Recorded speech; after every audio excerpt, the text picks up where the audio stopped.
बहुत समय पहले की बात है। रामपुर गांव में एक श्रीधर नाम का राजा था। उस राजा के पास सब कुछ था, बेशुमार दौलत थी, अच्छी प्रजा थी जो उसका ख्याल रखती थी, उसके आदेशों का पालन किया करती थी और वह भी अपनी प्रजा का खूब ध्यान रखा करता था। उन्हें कभी किसी चीज की कोई कमी महसूस नहीं होने देता था कहने को। तो उस राजा के पास सब कुछ था, किसी चीज की कोई कमी नहीं थी, लेकिन उसका मन कभी किसी एक काम पर नहीं टिक पाता था। वह जब भी किसी भी चीज को करने का प्रयास करता तो उसका ध्यान कहीं भटक जाता। इस चीज को लेकर वह बहुत चिंतित रहता था। कई बार वह अपने बगल के राज्य के राजाओं से भी मिला था और सभी ने उसे अलग अलग राय दी थी। सभी ने उसे अलग अलग तरीके बताए थे। जो भी तरीके उस श्रीधर राजा ने सुने थे, उन तरीकों को अपने जीवन में उतारा, लेकिन उन उपायों से उसे कोई लाभ नहीं मिला, जिसके कारण वह हमेशा चिंतित रहता, परेशान रहता। कई बार तो रातों को उसे नींद भी नहीं आती और वह केवल करवटें बदलता रहता। एक दिन राजा के कानों तक एक बात पहुंची कि उसके राज्य में एक ऐसा असाधारण व्यक्ति है जिसके शब्द अनमोल है, जिसके एक एक शब्द में जीवन का रहस्य छुपा है, जीवन का सत्य छुपा है, और उस व्यक्ति से मिलने के लिए लोग दूर दूर से आते हैं, क्योंकि हर व्यक्ति की समस्या का समाधान वह बहुत ही सरलता और आसानी से करता है। यह बात सुनकर राजा बहुत प्रसन्न हुआ। उसे लगा कि अब उसके सवालों का जवाब उसे मिल जाएगा।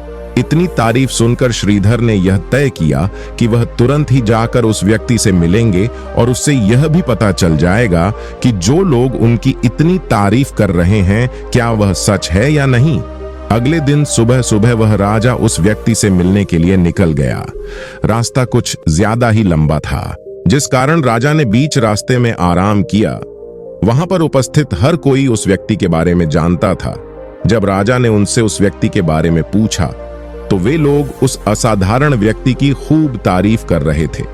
तभी राजा ने सोचा कि लगता है यह व्यक्ति बहुत बुद्धिमान है, बहुत ज्ञानी होगा और प्रभावशाली व्यक्ति होगा, अन्यथा हर कोई उसकी इतनी तारीफ नहीं करता। जरूर ही उस व्यक्ति में ऐसी कोई बात अवश्य है जिसके कारण हर कोई उन्हें जानता है और उनकी तारीफ कर रहा है। उस व्यक्ति की तारीफ सुनकर श्रीधर के मन में उस व्यक्ति से मिलने की उत्सुकता और अधिक हो गई। अब वह राजा जल्द से जल्द उस व्यक्ति से मिलना चाहता था, जिसके कारण वह आगे का सफर तय करना शुरू कर देता है। जैसे तैसे वह सम्राट उस व्यक्ति के आश्रम पहुंचा, पर आश्रम में उसे कोई नजर नहीं आया। आश्रम के पीछे एक छोटा सा बगीचा था। जब राजा वहां पहुंचा तो उसने देखा कि एक माली बगीचे में काम कर रहा था। उसका पूरा शरीर मिट्टी से लटपट, पैरों में कोई चप्पल नहीं थी। इसको देखकर राजा ने माली से कहा, सुनिए महोदय, इस आश्रम के मालिक कहां हैं? मैं उनसे मिलने आया। इस पर वह माली जवाब देते हुए कहता है, श्रीमान, आप अंदर बैठिए, मैं उन्हें बुलाता हूं, वह जल्द ही आपसे मिलेंगे। माली की यह बात सुनकर श्रीधर अंदर कुटिया में जाकर बैठ गया और उस असाधारण व्यक्ति के आने का इंतजार करने लगा।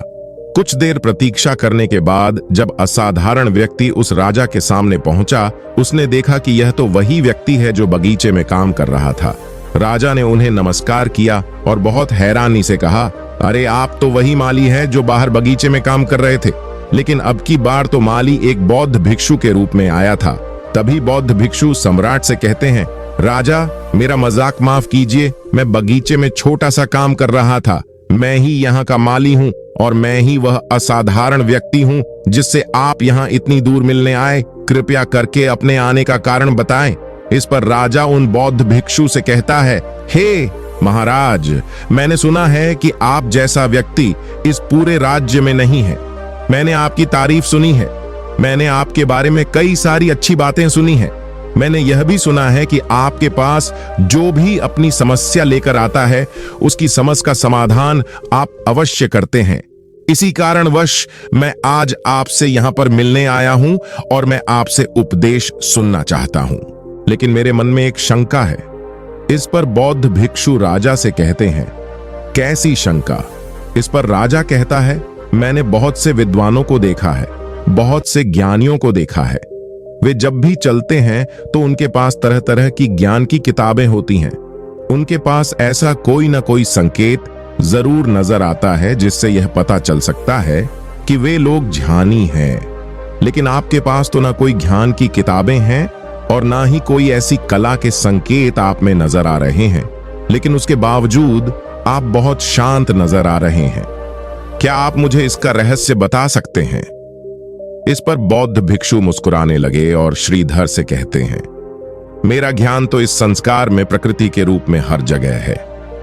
मैं अपना ज्ञान जीवन की सरल और साधारण वस्तुओं से ही लेता हूं। पर महाराज, आप यहां किस समस्या को लेकर परेशान हैं? कृपया आप मुझे आपके यहां आने का कारण समझाएं। इस पर राजा कहते हैं, गुरुवर, मेरे यहां आने का कारण यह है कि मैं किसी भी काम को लेकर लंबे समय तक उसी कार्य पर अपना ध्यान नहीं लगा पाता। मैं कुछ ही देर में उस कार्य से भटक जाता हूं। कृपया कर मुझे अपने इस समस्या का समाधान बताएं। मैं इस बात से काफी चिंतित हूं। बौद्ध भिक्षु ने श्रीधर राजा की चिंता को समझकर कहा, महाराज, आपकी समस्या मुझे समझ आ गई है। आप जिस कार्य पर ध्यान नहीं लगा पा रहे, उसके लिए मैं आपको एक उपाय बता सकता हूं, लेकिन आज आपको देर हो चुकी है। आप मुझे कल सुबह मिलिए। कल सुबह का समय ठीक रहेगा।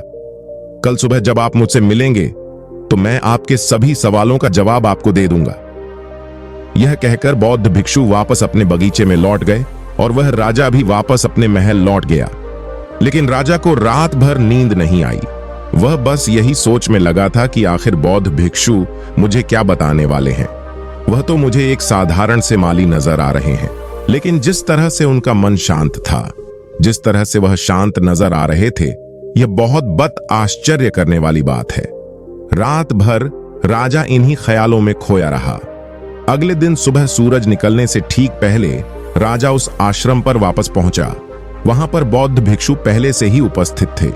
जैसे ही राजा श्रीधर वहां पहुंचा, उन बौद्ध भिक्षु ने एक पानी का छोटा सा जग उस राजा के हाथ में थमा हुए कहते हैं, इसे लीजिए और पौधों पर धीरे धीरे पानी डालिए।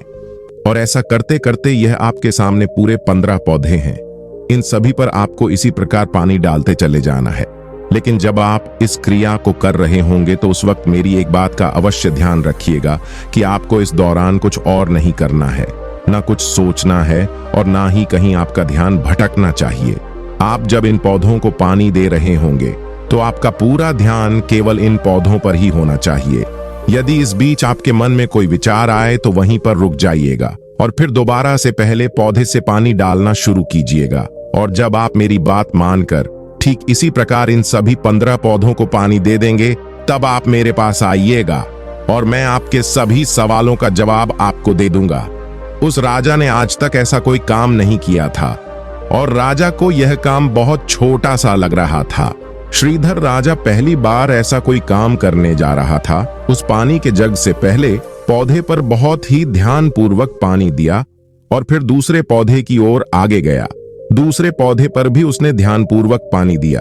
फिर उसने तीसरे पौधे पर पानी देना शुरू किया ही था कि उसके मन में तरह तरह के विचार उत्पन्न होने लगे।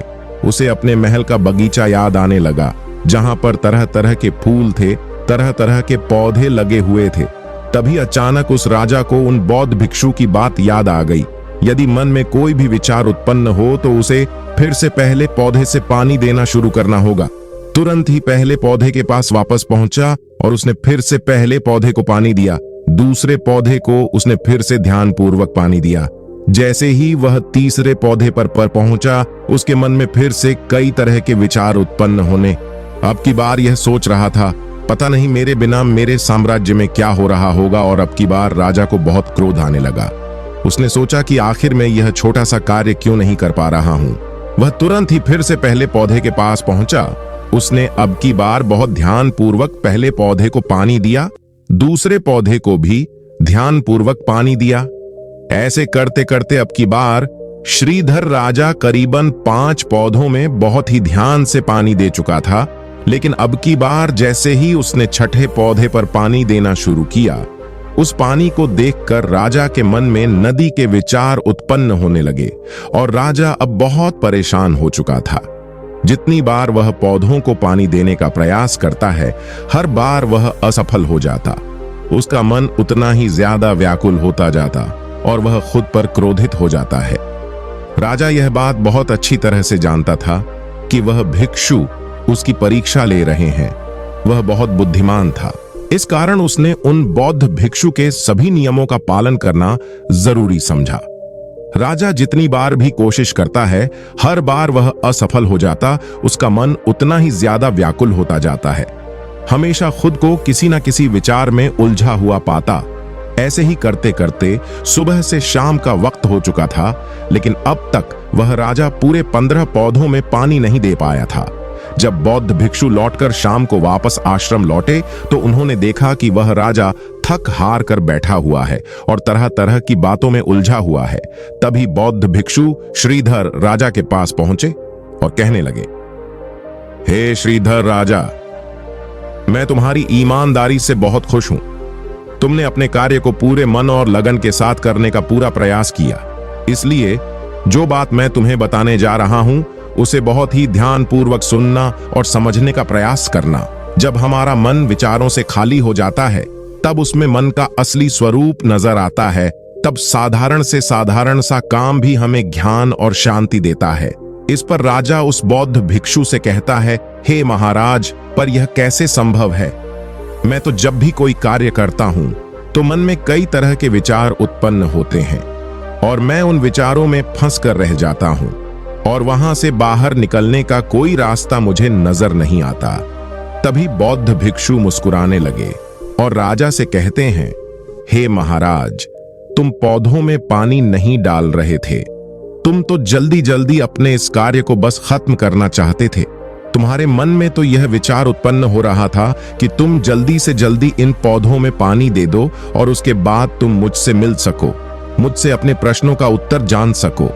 किसी कारणवश यह कार्य तुम्हें बोझ सा प्रतीत हो रहा था, मानो मैंने तुम्हारे कंधों पर एक बोझ रख दिया हो, और यही कारण है कि तुम अपने आप को इस पल में रोक नहीं पाए। जब हमारे सामने रखा हुआ कार्य बोझ लगता है तो हम उसे बस जैसे तैसे खत्म करना चाहते हैं और उस काम को करते समय हम अपना पूरा ध्यान उस कार्य पर नहीं दे पाते। किंतु अगर तुम इस पल के महत्व को समझ पाते, इसके महत्व को महत्व दे पाते और केवल पौधों और पानी पर ध्यान देते, तो तुम्हें कोई भी विचार परेशान नहीं कर पाते। इस पर राजा कहता है, हे महाराज, मुझे आपकी यह बात समझ में आ रही है कि मैं जल्दी जल्दी इस कार्य को खत्म करके आपसे मिलना चाहता था, जिस कारण मेरा मन इस कार्य में पूरी तरह से नहीं लग सका। लेकिन यह एक पल है जो हम जी रहे हैं, उस पल में रहना बहुत कठिन है। क्या मुझे इसके लिए कोई तपस्या या तप करना होगा? इस पर बौद्ध भिक्षु एक बार फिर मुस्कुराने लगे और राजा से कहते हैं, जिस शांत मन की तलाश तुम कर रहे हो, वह शांत मन तो पहले से ही मौजूद है, वह तो पहले से ही तुम्हारे भीतर है। इसके लिए तुम्हें कहीं भी जाने की कोई आवश्यकता नहीं है और ना ही तुम्हें कहीं शांत जगह जाने की आवश्यकता है। इसके लिए कुछ जरूरी है तो वह है अपनी सांसों पर ध्यान देना। इसलिए अपनी सांसों पर ध्यान देना सीखो। हम किस तरह से सांसें ले रहे हैं और किस तरह से त्याग रहे हैं, इस बात को देखने और समझने का प्रयास करें। तब तुम्हें यह समझ में आ जाएगा कि तुम्हारा शांत मन तो तुम्हारी सांसों के साथ ही बना हुआ है। उसके बाद तुम चाहो तो कोई भी कार्य करते वक्त भी अपनी सांसों पर ध्यान दे सकते हो। जब तुम कहीं चल रहे हो, कोई ऐसा कार्य कर रहे हो, तो तुम्हें अपनी सांसों पर ध्यान देना चाहिए, या कोई भी ऐसी क्रिया जो तुम्हें वर्तमान से बांधे रखें। इसका एक और तरीका है, 2-4 मिनट अपने आसपास की प्रकृति पर गौर करो। देखो कि क्या चल रहा है तुम्हारे आसपास। इससे तुम वर्तमान में आ जाओगे। फिर तुम अब कार्य को जल्दी जल्दी बस यूं ही खत्म नहीं करके उसे पूरे मन से करने का प्रयास करो, जिससे तुम्हारा मन एकाग्र होगा। और जब तुम्हारा मन एकाग्र होगा तो तुम चाहे कोई भी कार्य क्यों ना करो, फिर चाहे वह छोटा हो या बड़ा, तुम्हारा मन उसमें पूरी तरह से विलीन हो जाएगा और वह कार्य ही तुम्हें शांति और ज्ञान भी प्रदान करेगा। ऐसे समय पर हमारे मन में किसी प्रकार के कोई विचार उत्पन्न नहीं हो पाते, और जब हम ऐसा करते हैं तो कर्ता और कर्म एक हो जाते हैं और हमारे भीतर की जो शांति है वह प्रकट होने लगती है। हम उसमें मग्न हो जाते हैं। इसे तुम चाहे तो आनंद कह सकते हो या फिर वर्तमान में जीना कह सकते हो। और यह अवस्था सरलता से प्राप्त भी कर सकते हो। बस तुम्हें केवल अभ्यास करना होगा। बौद्ध भिक्षु श्रीधर राजा से कहते हैं, जो मन मुश्किलों में शांत रहता है, मुश्किलों से भागता नहीं है, केवल सचेत रहता है, वह मन हर परेशानी को पार कर सकता है, हर दुविधा से बाहर निकल सकता है। राजा को उन बौद्ध भिक्षु की यह सारी बातें समझ में आ चुकी थीं। उसने उन बौद्ध भिक्षु को प्रणाम किया और वहां से वापस वह अपने राजमहल लौट आया। उसने अपनी सांसों पर ध्यान देना शुरू किया और धीरे धीरे इस निरंतर अभ्यास के कारण वह अपने हर कार्य को ध्यान और मन लगाकर किया करता था, जिससे उसे असीम शांति मिलती थी और वह छोटे छोटे कार्यों से भी ज्ञान प्राप्त कर लेता था। इसलिए दोस्तों, कभी किसी कार्य को बोझ मानकर मत कीजिए, क्योंकि यदि आप उसे बोझ मानेंगे तो जल्दी जल्दी उसे आप अपने ऊपर से उतारने का प्रयास करेंगे, अर्थात उसे जल्दी जल्दी खत्म करने का प्रयास करेंगे। लेकिन इस प्रयास के दौरान आप जो भी कार्य करेंगे वह पूरे मन और लगन से नहीं हो पाएगा, और ऐसे में आप उस कार्य को जो अंजाम देना चाहते हैं, हो सकता है कि आप उसे अंजाम भी ना दे सके, और इसी कारणवश आपके मन में तनाव भी पैदा हो जाता है। हम चिंतित रहने लगते हैं, परेशान रहने लगते हैं, क्योंकि जो अंजाम हम उस कार्य को देना चाहते थे, अंजाम हम उस कार्य को ना दे सके। और हम में से अधिकांश लोग यही गलतियां करते हैं। जब उन्हें कोई कार्य सौंपा जाता है तो वह उस कार्य को करने का प्रयास तो करते हैं, लेकिन वह चाहते हैं कि वह कार्य कितनी जल्दी खत्म हो जाए, और वह उस कार्य को करते वक्त अपने आप को वहां नहीं रख पाते, बल्कि उनका मन तो कहीं और ही भटकता रहता है, जिससे हमारा मन हम पर हावी होने लगता है, हमें तरह तरह के विचार दिखाता है और हम उन विचारों में डूबते चले जाते हैं, हम उन विचारों में फंसते चले जाते हैं, और फिर वहां से हमें निकलने का कोई रास्ता नजर नहीं आता, जिससे हमारे मन में तनाव पैदा होने लगता है। हम बहुत परेशान रहने लगते हैं, हम चाह कर भी किसी कार्य को नहीं कर पाते, और जो कार्य हमें वर्तमान की ओर ले जा सकता था, उस दरवाजे को हम खुद ही बंद कर देते हैं, क्योंकि वह कार्य हमें बोझ लगने लगता है। इसलिए जब भी आप कोई कार्य शुरू करना चाहते हैं तो उससे पहले अपना पूरा ध्यान अपनी सांसों पर केंद्रित करें, और फिर आप चाहे तो अपने काम के दौरान भी अपनी सांसों पर अपना ध्यान लगाए रख सकते हैं। और यही सांस का जो ध्यान है, यह आपके काम के ध्यान में परिवर्तित हो जाएगा, और इस कार्य में जो भी कठिनाइयां उत्पन्न हो रही हैं, उसे आप पल भर में सुलझा देंगे। फिर चाहे कैसी भी विपरीत परिस्थितियां आपके सामने क्यों ना आ जाएं, आप उस कार्य को पूरे मन और लगन के साथ पूरा करके ही रहेंगे। अगर आपको ये मोटिवेशन वीडियो अच्छी लगी हो तो वीडियो को लाइक करके सब्सक्राइब जरूर करना। हम आपके लिए ऐसे ही और भी मोटिवेशनल वीडियो लाते रहेंगे।